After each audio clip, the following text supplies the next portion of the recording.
I'm Juliana Landim. I'm the co-founder and managing creative director for Katumba, and I identify as an Afro-Indigenous cis queer woman. Hello, I'm Alessia Naccari. I'm part of the Katumba team. I am also a queer creative from London, based in Liverpool, with my passions lying on queer activism and celebration and creating diverse and creative spaces. Welcome to the second video of our Conversations on Culture series, where we explore our approach in the carnival arts to themes such as cultural appropriation versus appreciation, world cultural identity, and such things. In this episode, we will be talking about the importance of pride, queer safe spaces, our queer taster, and how the carnival arts and queer arts link. Although I identify as a bi woman, I'm currently in a relationship with a straight man, so I wanted to bring you in to share your perspective, your lived experience, which will be quite different from mine. So thank you for being here. Thank you. And the first question I wanted to ask you is, what does pride mean to you? So on a personal level, it is a beautiful celebration with your chosen family, and it is going out onto the streets with people that you might not know, but you are connecting with even non-verbally, just with like a common goal of showing the world who you are. But it's also incredibly important time to reflect on those queer people that came before us and fought for like what we can do as a queer person, like Marsha P. Johnson and Sylvia Rivera, who spearheaded the Stonewall movement and riots. They kind of created what we see as a Pride March today, so it's also like as extroverted and glamorous and camp Pride can be, it's also a time to reflect. So what does pride mean to you? When I think about pride, the word pride, being an English speaker as a second language, so I look at the definition, and I love this one definition that says that pride is consciousness of one's own identity or one own's dignity. And I love the definition because it takes it back really to what pride is, and is about us feeling dignified and proud of who we are in our identity, but also celebrating each other in that identity, recognizing, allowing, and also supporting each other in whoever we are. So what was it like growing up as queer in Brazil? Well, I wasn't really, or didn't really have a sense of the queer identity back then. I just knew as a child that I felt attracted to women as well as men, but that came with a huge sense of guilt, given that Brazil is a vastly Catholic country, and all the guilt that comes with it, that indoctrination, and also within my community, my family, it was definitely something that was not seen as acceptable or good.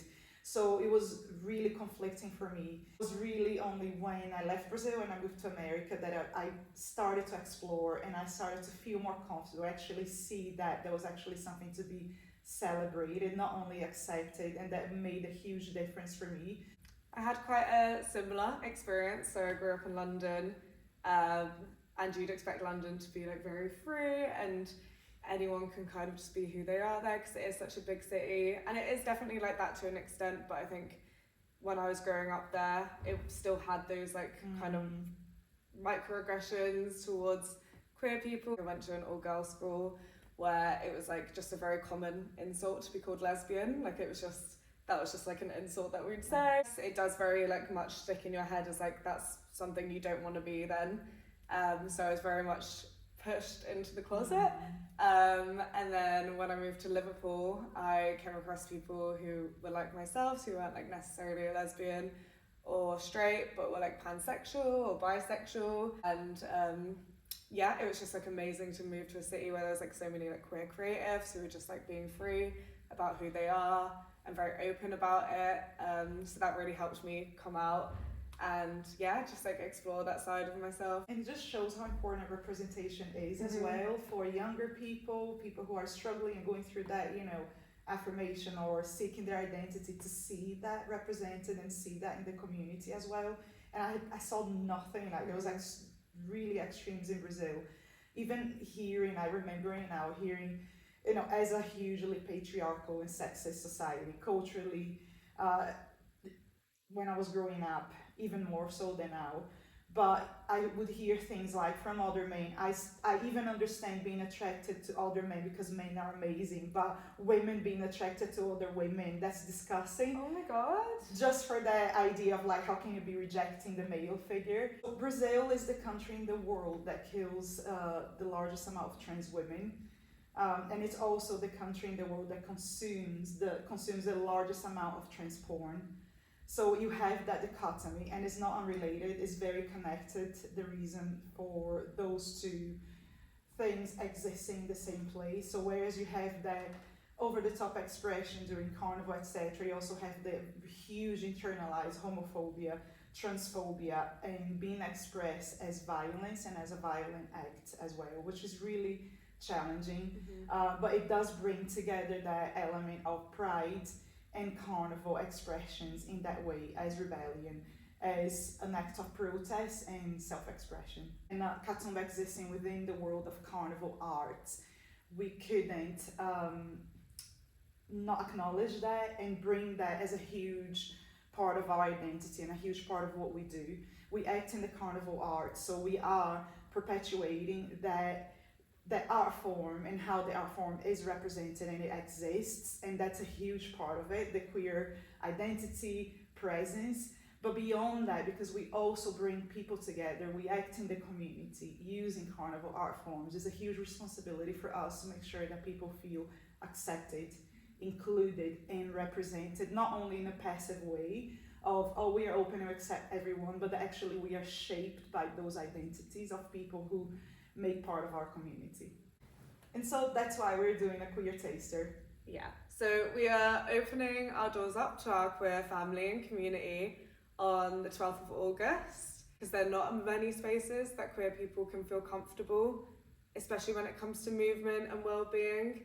And unfortunately, the LGBTQIA+ community are a community that face a lot more mental health challenges, and this is because of the trauma that we face on a daily basis. So something as beautiful as literally beating out your stresses with a drum is something that's incredibly beneficial to our community, and something we need more of. It's really important to have spaces which are safe spaces for LGBTQIA+ people, because like I said earlier, there's not that many spaces where we can completely feel comfortable.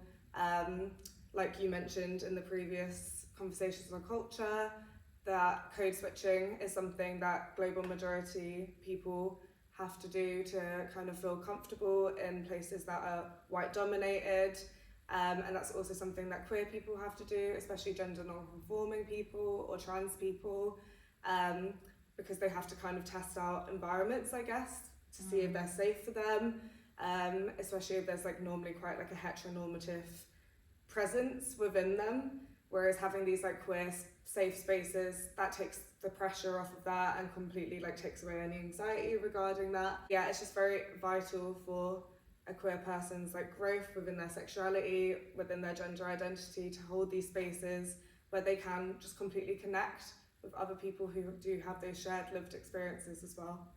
And the fact that it really helps that those of us who are holding that session, facilitating the session, belong to the community, identify as queer.